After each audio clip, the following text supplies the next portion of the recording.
at Carnegie Town Hall, those watching us on CityLink or at siouxfalls.org. We'll begin this afternoon's meeting with a report, a staff report from Interim City Clerk Sue Rouse. Sue? Thank you.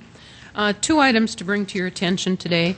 First, I emailed you over the weekend with a question from the Director of Equalization relating to the equalization boards that will be coming up in March.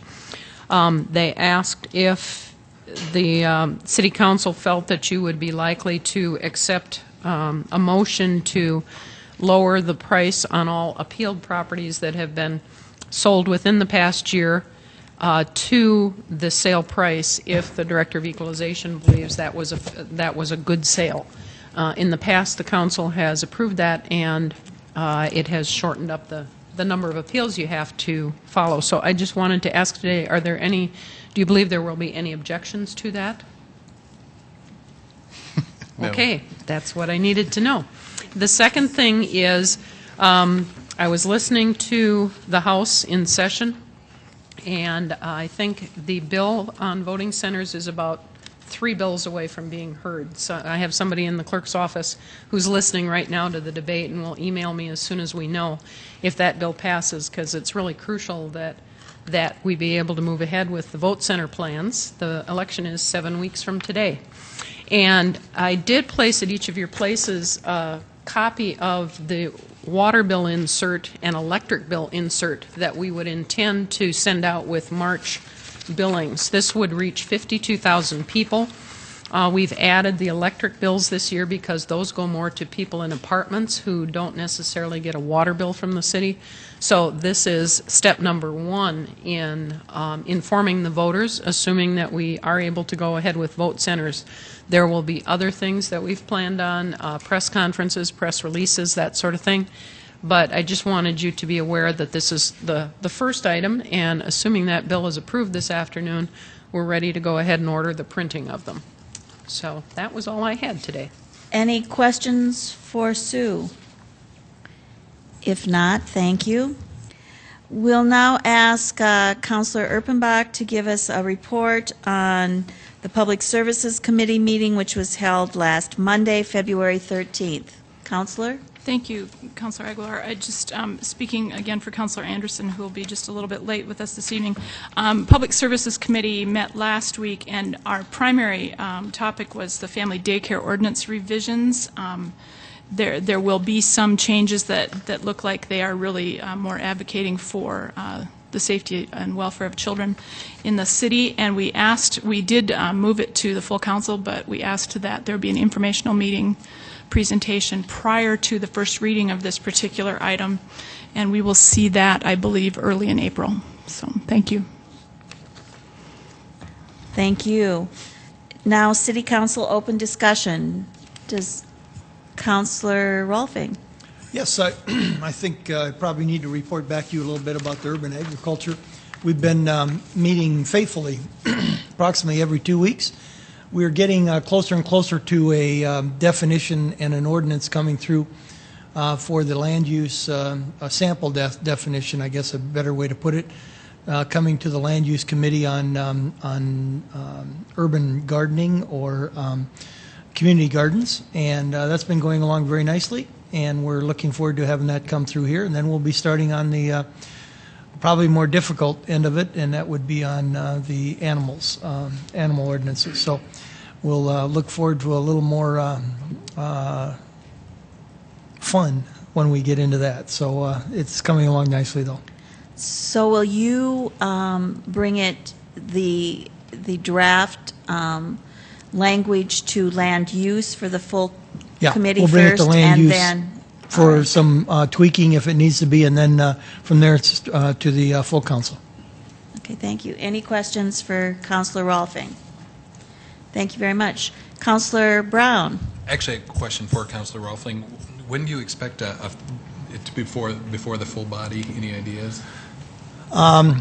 The community gardens probably within the next, I would say within the next 2 months, and hopefully the animal by the mid to end of the summer. Thank you. Mm-hmm. Any other council open discussion? If not, we'll go on to today's presentation. We will have a 2011 year-end financial results by Director of Finance, Tracy Turback. Good afternoon, Madam Chair, members of the council. Tracy Turback with the Finance Office.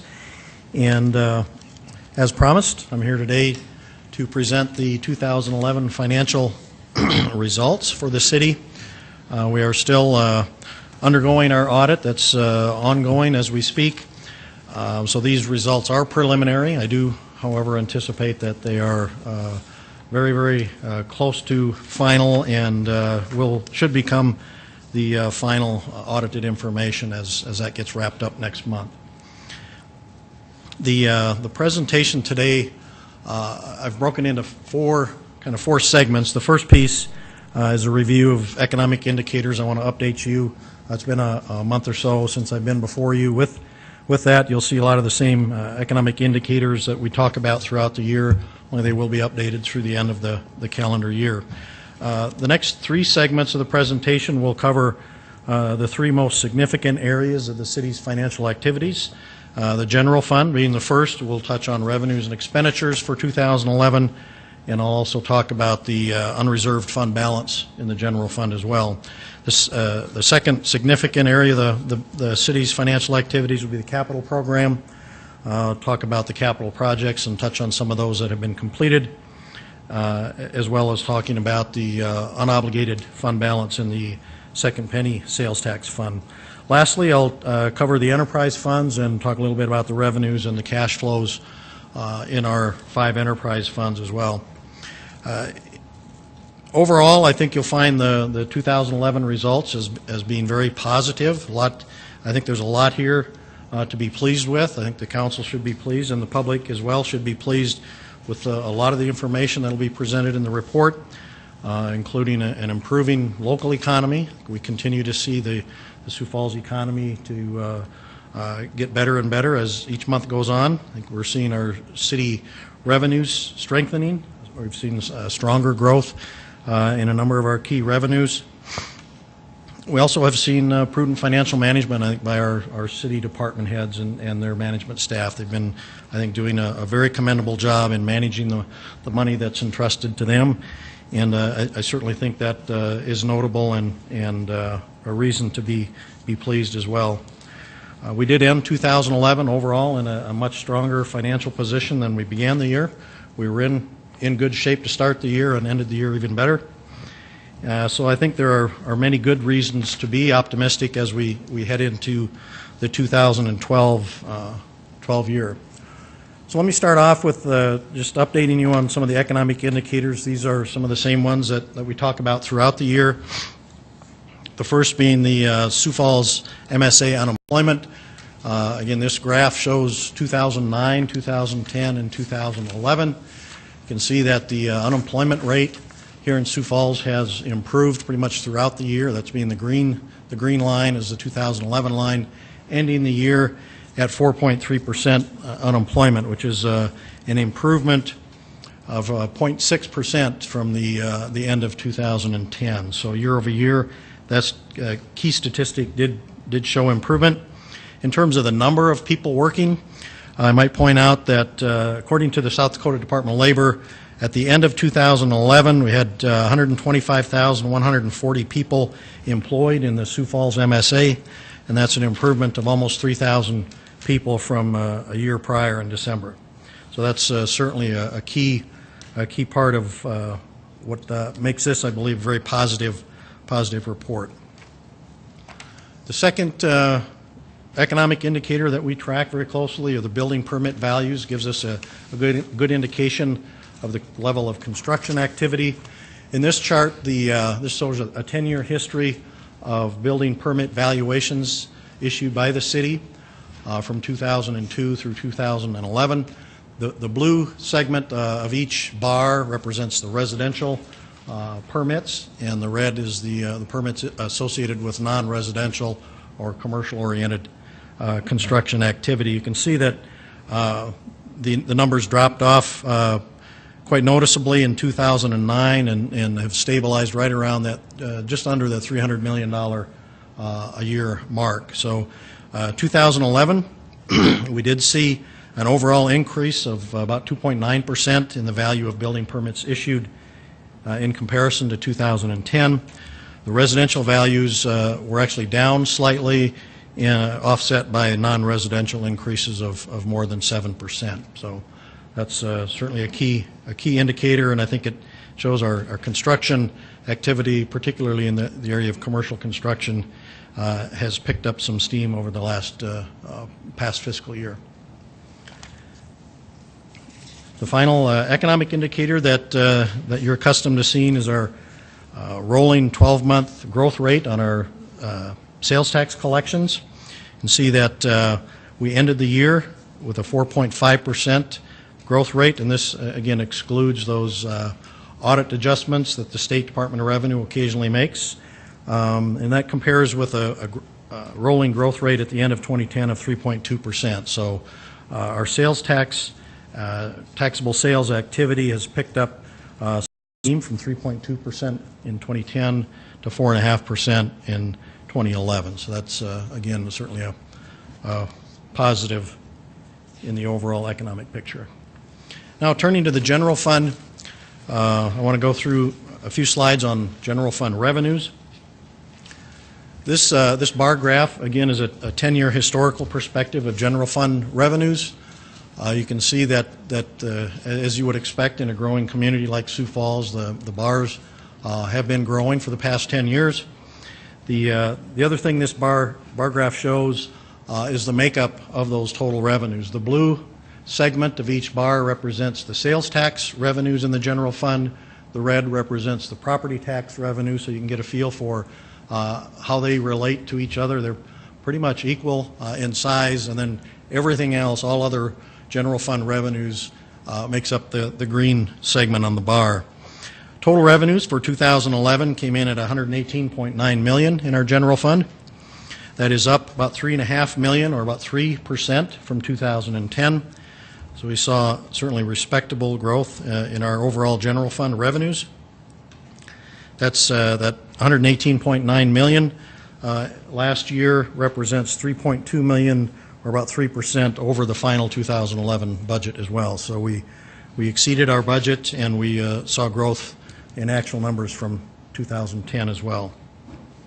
I want to take a closer look at those two key sources of revenue, the property taxes first. The 2011 property tax revenues came in at $44.8 million. As you can see in this, again, a 10-year historical look at what those property tax revenues have done.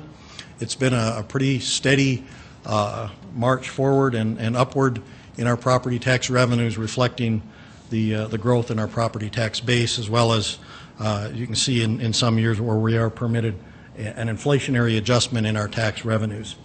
In 2011, however, we had no inflationary adjustment. The CPI adjustment allowed under state law came out to be 0.0%, so we saw no increase in our revenues by inflationary adjustment.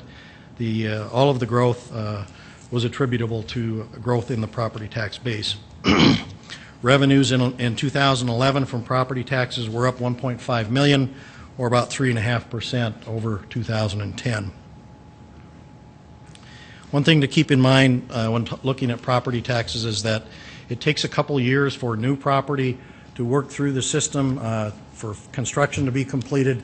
If you're trying to correlate these numbers with building permits, for example, you'll see a delay of a couple of years before we see those dollars reflected in our property tax revenues. So there is a fairly significant time lag between new property being constructed and it actually translating to new revenues for the city.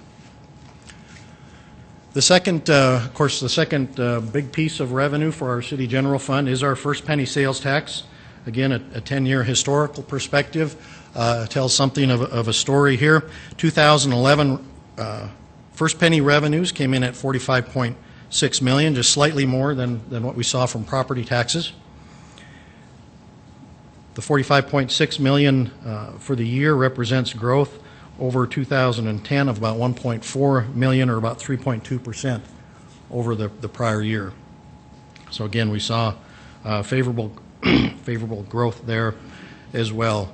I think it's important to point out here that the amount of revenue that came in from our first penny in 2011, that $45.6 million, puts us about $400,000 over what our 2008 revenues were. So we're still, when it comes to sales tax revenues, we are still playing catch up to some degree. So we are,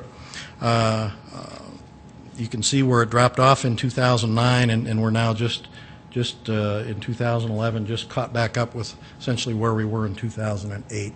But we're showing positive signs. We've put two very positive years back to back now in 2010 and 2011, and we're seeing our taxable sales show indications that we should continue to see that trend improve as well. Turning to general fund expenditures, oftentimes we'll show you this in a pie chart.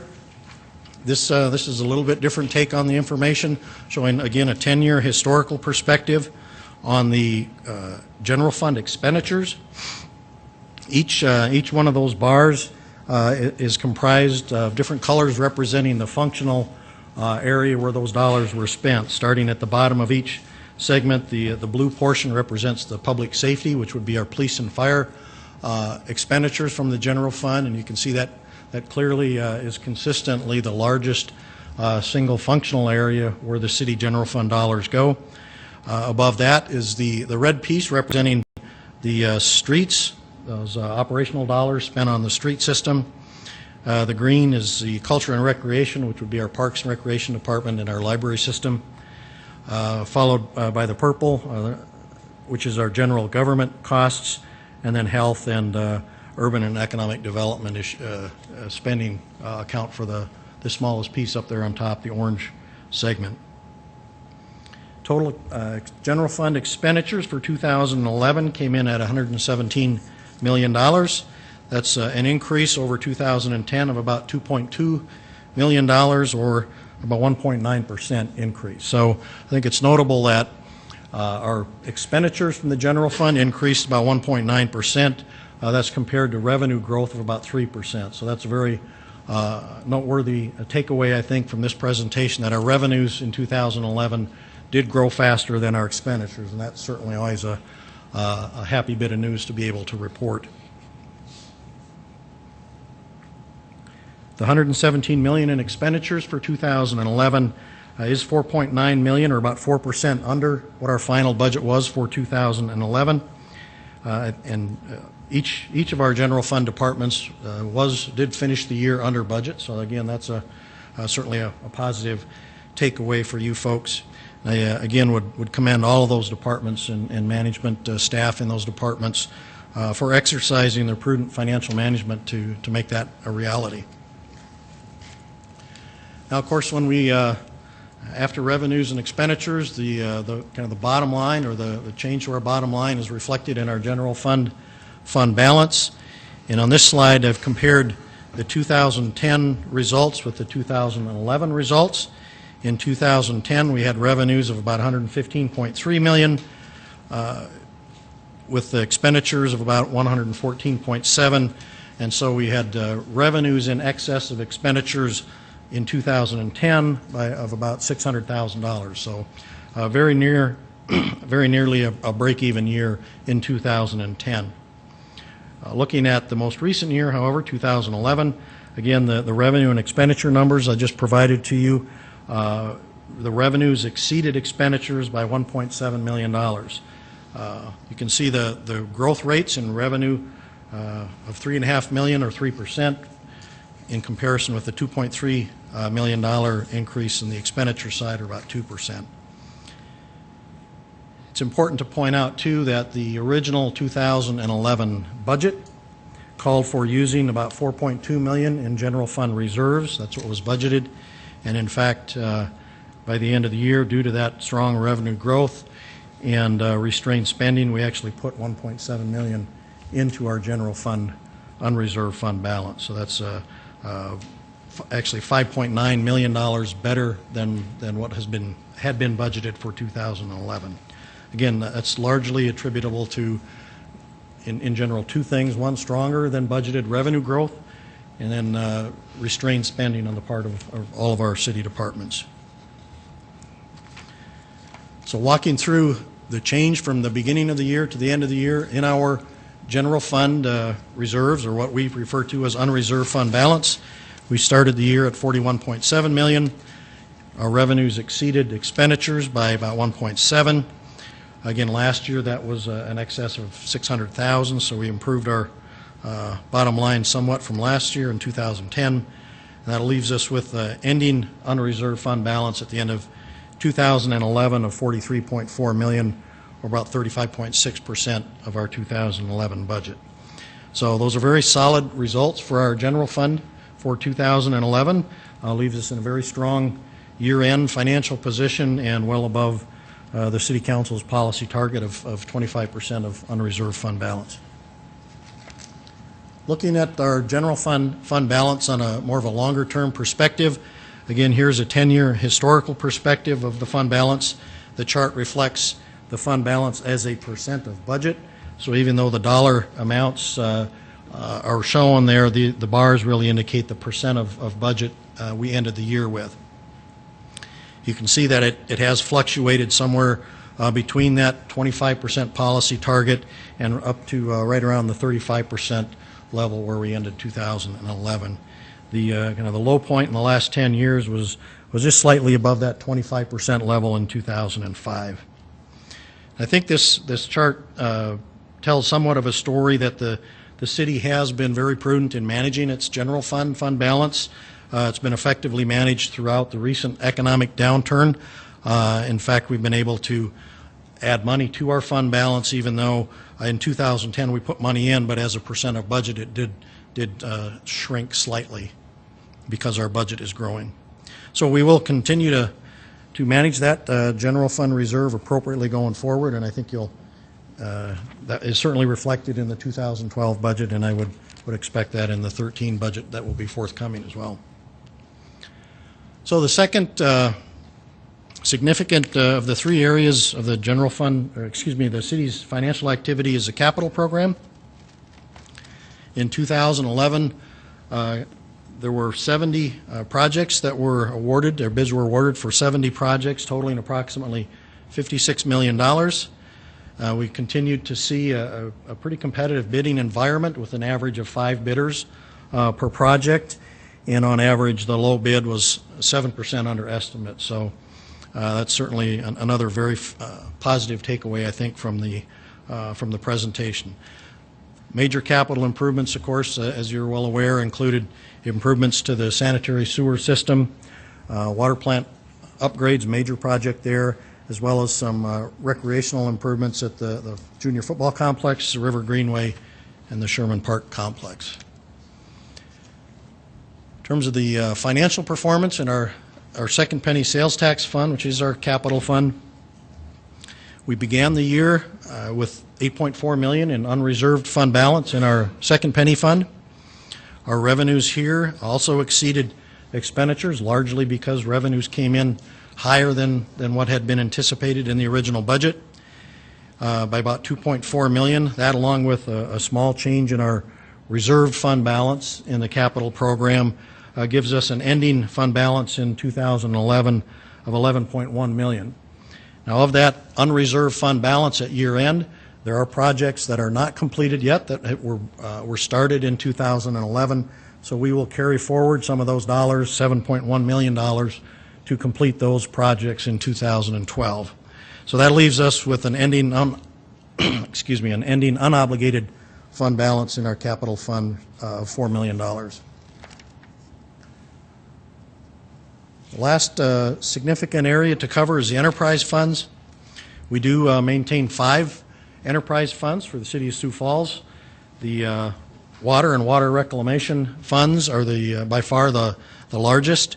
The other 3 include the electric light, public parking, and landfill. And you can see the total revenues generated by all 5 of those enterprises comes to $64.3 million, and the water and water rec funds alone account for about 70% of that. So they are, as I said, the lion's share of the the enterprise revenues. When we look at enterprise funds, we tend to focus primarily on cash flows. And this slide gives you a snapshot of the cash flow activity in each of those 5 enterprise funds. Each one of them showed positive cash flows from operations, as well as a bottom line improvement in their cash position as well. So all of the capital activity that's going on in our enterprise funds is being well financed, and the cash position again has improved in all 5.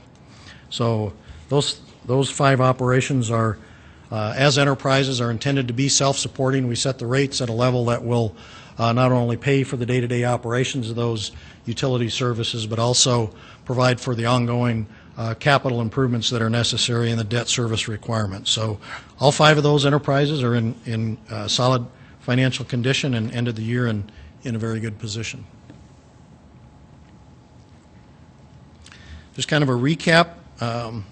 The overall in 2011, we did see an improving local economy. We saw improvements in the unemployment rate, in construction activity, and in our retail sales activity as well.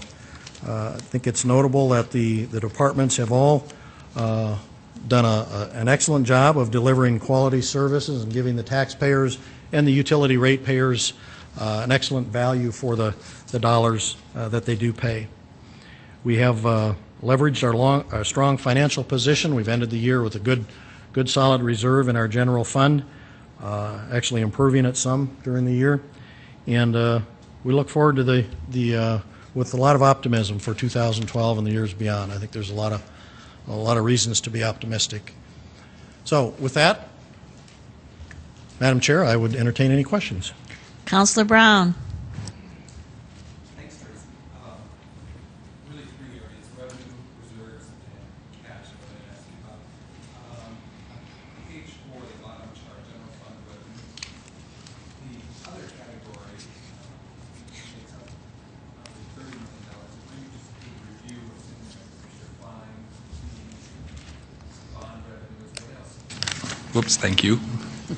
What else is included in the other category that makes up that green portion? That could include any grant funds that go into the general fund, State and federal dollars. State and federal dollars, right? Any intergovernmental revenues that are shared with the city, or that special grants that the city might receive. Bank franchise tax, for example. The health department also generates a significant amount of money by charges for services that would be included in that other category. That really, those are the larger ones. If you had to rank them, what would be the largest 3 out of the charges for services accounts for in 2011 counted for over $6 million. So that's far and away the largest. Federal grants is about 4.7 million. So those 2 together account for most of that, what shows up as a green bar on that chart. And then page 7, the top one, the general fund unreserved fund balance. Historically, when we put the 25% at year end, we knew that there would be years where it would build to a certain point, but with employees, we know that we'll likely take a hit on that. I see Mary John's in the audience. We'll have 5 librarians coming on duty in 2013, and then firefighters. When is that? When we build a fire station, it's 15 employees we put on there, and we anticipate that that's when those reserves will dip again. But do you know when they'll hit? I can't recall the exact year off the top of my head. I believe it's in 15. Is it? I think we delayed it in the CIP. 15. Okay. But you're right. That fund balance or reserve serves as a buffer to those kind of peaks in our when we have to take on spending for a significant number of employees at one shot, like a new fire station is a great example. That helps us buffer that so that we don't have to cut back spending somewhere else and make some other department essentially pay for those additional FTEs by cutting back their budget. So it helps smooth out those peaks a little bit, takes the spike out. Do you have any concern from a fiscal perspective on that getting too high, or are you comfortable with where it's at? Well, I certainly wouldn't push the panic button. I think we can certainly justify where it is today. As we've seen, as recently as 2005, it was down quite close to that 25% level.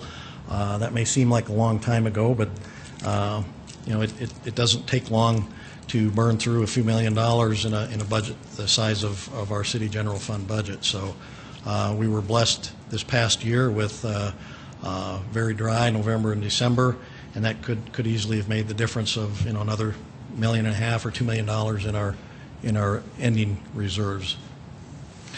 Just a comment, I think that's why it's so important that this council in the budget time looks long-term at those 5-year projections for employees, because that can have so much impact on that unreserved fund balance. Page 9, I just had a question on the unobligated fund balance for the capital programs. That $4 million, will there be a recommended use for that? Yes, I expect we will be developing some alternatives to be considered as to how that money might best be used. Obviously, there's a whole range of alternatives that would include do nothing, let it ride until next year, and program that into the 2013 budget, to spending it all on other projects or somewhere in between. So Possibly event center, lowering the amount of bonds? that's certainly a legitimate alternative that I would like to see considered. Okay. And then page 10, I think with the cash available for the enterprise funds, I think that's a testament to the council demanding the annual reviews of rates. I think it's positioned the city well in those enterprise funds. Are we getting to the point of being comfortable with the cash? Because years ago we were dangerously low on cash reserves in some of those enterprise funds. Are you getting comfortable with where they're at in available cash? Is there still ground to make up? I think there's a lot of work to be done yet. One of the things that Finance and Public Works are cooperating on now is for Finance to become more integrated into the rate modeling process, so that we can internally do a lot of that analysis rather than farming it out to consulting engineering firms. And I think that if we go through a year or so of that process and become more intimately familiar with what goes into those rate models and developing those longer-term forecasts, then I think I'll be in a much better position to really give you a good answer to that question. I think we certainly are moving in the right direction of solidifying the financial soundness of those enterprises, because as we learned here, you can run into problems that you did not expect, and they come oftentimes with quite high price tags. Very good. Thanks, Tracy. Councilor Jameson. Thank you. And Tracy, I was trying to quantify the difference between the 25 and the 35% in the unreserved fund. Just how many dollars are we talking about there? Again, that percent is a percent of the total general fund budget, and if you just, for kind of rule of thumb, use a $125 million budget, 10% of that would be $12.5 million. Okay, and then if I could go to slide 4, the unemployment figures. I mean, I certainly have seen and felt some of those positive indicators myself in the economy, but there's a couple of things here. This slide shows that the unemployment rate seems to be rising, even though it's slight. And as well, the slide 6, the sales tax collections, if you look back a year ago, there was an upward trend in the line, and today you look down and you can see a downward trend. I mean, are we cycling through? Do you have any kind of a feel of, or do you have other long-term economic indicators that you're using to try to predict where we're headed and what things might occur? I mean, we don't have a crystal ball, and I know that, right. But tell us, looking at these numbers, there appears to be a little bit of a shift back down. Are you worried about that? Well, let me respond to the question on unemployment first. the underlying numbers for that unemployment rate are what they call not seasonally adjusted. So you do see throughout the year, and there's kind of a trend each year where they jump around, either go down or go up, what seems to be coincidentally in the same month of different years. Right. And I think that's something to keep in mind that for example, in each of those 3 years shown, the rate goes up from November to December, and I think that reflects the fact that these are not seasonally adjusted numbers, and I wouldn't want to read too much into that 1 month change. I think the more important takeaway from this is the longer term trend has been down from around 5% to down closer to 4%. As far as the sales tax chart, it has gone to 4.5% on a rolling 12-month basis. I think the month before it was right around 5, so it did drop off. December sales, or what we accrued from sales tax collections in December, was a growth of about 3.5%. So maybe not as robust as it had been running for the prior 11 months up until that time. Again, with sales tax figures, they do tend to jump around. That's why I like to look at a rolling 12-month chart rather than a month-to-month, because they can you can see pretty wide variations in 1 month figures. So it's better, I think, to look at a chart like this. Certainly, anything above 0 is a positive thing. And when you saw that pretty steady upward climb, a lot of that was still in negative territory. So sales taxes were still shrinking. They just weren't shrinking quite as fast back there in the latter part of 2010, and ultimately broke through into positive territory where we were actually gaining ground. So a flat line at 4.5% to 5% is not a bad thing. I hope that's responsive to your question. Well, a couple more were the long-term indicators. You include the building permits and the unemployment rates. Would there be any other indicators that you would think are relevant that we should know about, or we have the information available to us but we just don't utilize? Well, trying to predict the future is a kind of a fool's errand, I guess, from my standpoint. The best indications we have are the most recent performance of our local economy. We do long-term projections, and you see that at budget time when we come before you with a long-term forecast on where our general fund balance is going.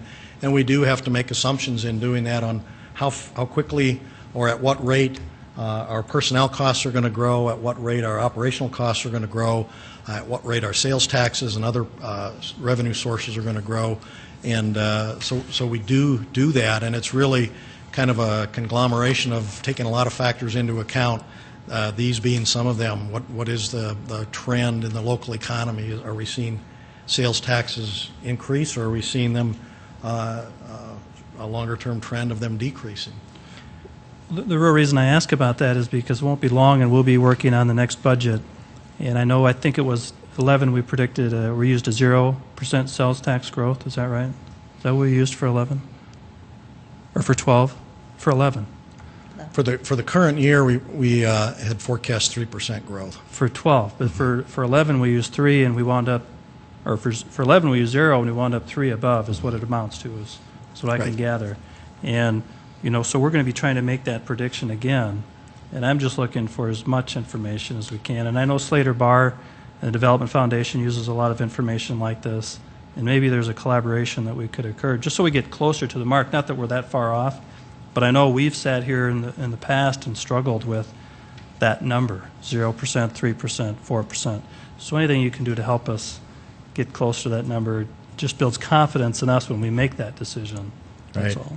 Of course, the flip side of 2011, where we budgeted for 0 growth in our sales tax and ended up at 3%.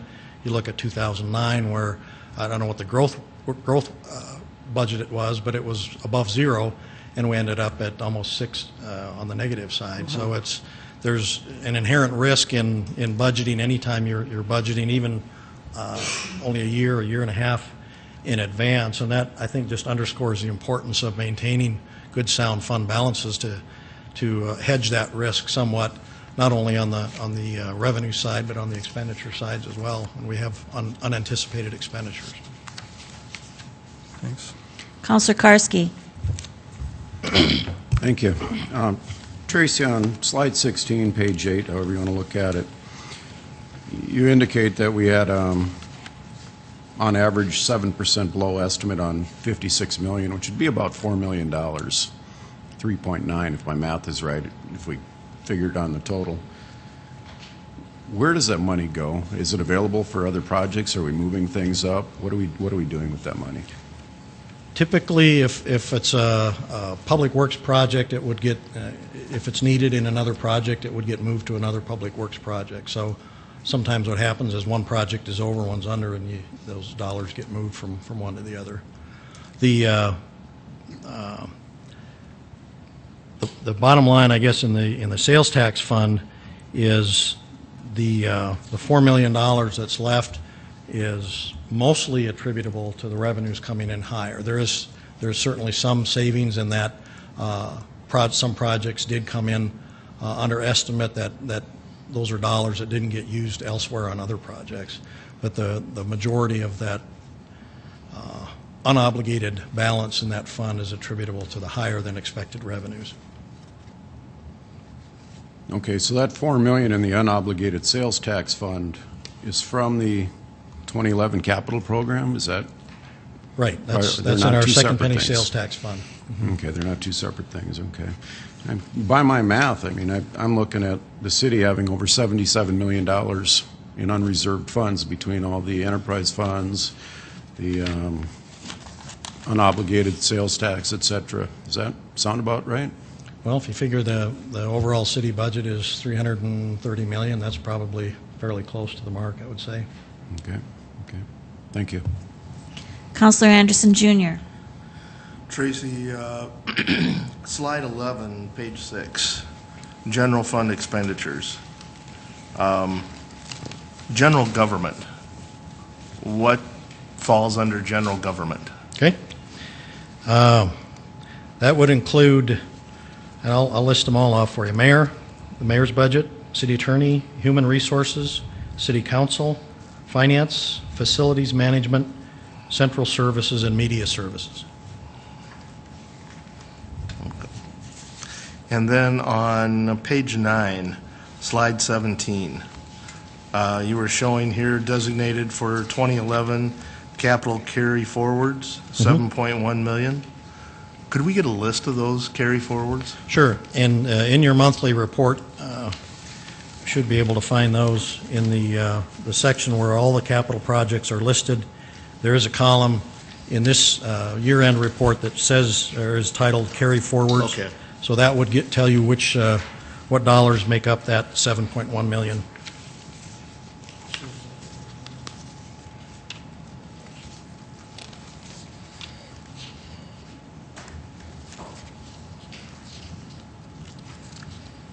All right, thank you.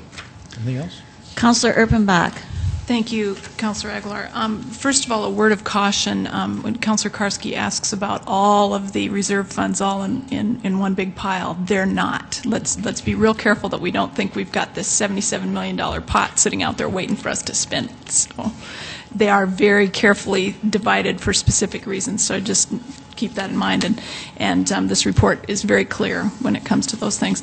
And my question then is just very basic procedural question. We did get a notice today that we're getting $341,000 from the Department of Treasury as a partial reimbursement for the flood control project. And it says that this appropriation will be used to fund interest expense and will go back into the 2011 budget. Now, it's only $341,000 compared to the bazillions we're talking about. But procedurally, what happens to that money? Where will it go, Tracy? Well, it's already been used to make a bond payment on those bonds that the city issued for the flood control project. Those dollars, the bonds that were issued were actually issued as recovery zone bonds. It was one of these economic incentive programs through the American Recovery and Reinvestment Act, where the federal government will reimburse a portion of the interest expense on certain capital projects that were done during that time frame. That program was discontinued at the end of 2010, so it's no longer available. But the City of Sioux Falls took advantage of it and issued bonds to fund the the flood control projects. And then as we make interest expense, we submit paperwork to the Internal Revenue Service, and we actually get money back from them to reimburse us for a portion of those interest expense. So it's money in and money out, essentially. right. So essentially, we've made the payment already. We're being reimbursed for the payment. Will we just keep making those payments at the same rate that we are, and just use this kind of as an extra help on the interest payment, so we bring that interest down faster? Or? It reduces the amount of our ongoing sales tax dollars that are required to make those payments. Good. Thank you. Any other questions? Councilor Brown. Tracy, page 6, slide 11. Do you happen to know, and you may not have that with you today, but I think it's noteworthy that highways and streets is less in 2011 than previous years. Do you know how much less was spent on highways and streets? I don't believe I do have that information with me today, but I can certainly get you that. Okay. And then, of course, the greatest variable in streets is the snow removal budget. Of course, that's included in the street department operating budget, along with what you would normally think of as street maintenance expense. Of course, in 2011, we spent it all in snow removal, and we spent everything we budgeted, but we did budget quite a bit less than had been budgeted in the prior year. Okay. And then I would just end with, not a question, but a comment. The council should be really pleased with these numbers. I mean, I think it's a real testament to the fiscal policy we've worked so hard on over the last many years to position the city for growth. These were very controversial items when we talked about the balanced budget resolution that set that 25% end-of-year reserve, and on a monthly basis 11%. That was hugely controversial. Not to mention the annual rate reviews. How many arrows have we taken for that to now position those enterprise funds to be able to meet the needs and look to the future for growth? So it's really a good example of how this council can have a big hand in the fiscal policy and setting and positioning the city for growth in the future. Thank you. Councilor Jameson. Tracy, if you could go to the report that you sent, the bigger printout, the page 9. Capital Improvements Program summary sheet. I don't know if you'll be able to answer this or not, but I want to try. Under Management Facilities, the first section there, there was a budget approved for 1.5, nearly 1.4 anyway, for City Hall improvements, and then further down the 300,000 for the Carnegie Hall improvements, and both of those almost by majority are carry forwards. Mm-hmm. Remind me, are those two of the items that we included in the 3.6 last year? Or 3.8 that... I believe there were at least portions of both of those. I think all of the Carnegie money and then a large portion of the other as well was part of that 3.8.